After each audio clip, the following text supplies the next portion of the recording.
Ito nga guys, ito na po yung tindig ng steel matting system molding. So, napakaganda guys, di ba?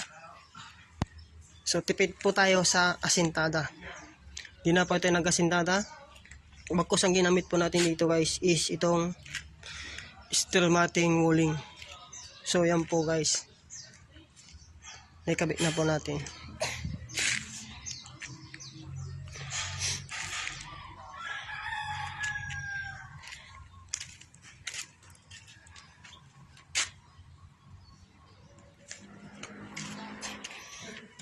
So dito guys, sinampulan na po natin na napalitadaan. Pinalitadaan po yan para maipit po ng forma. Kasi kung hindi po papalitadaan guys, ay lalabas dito yung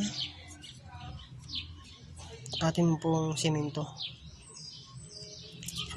Kaya palitadaan po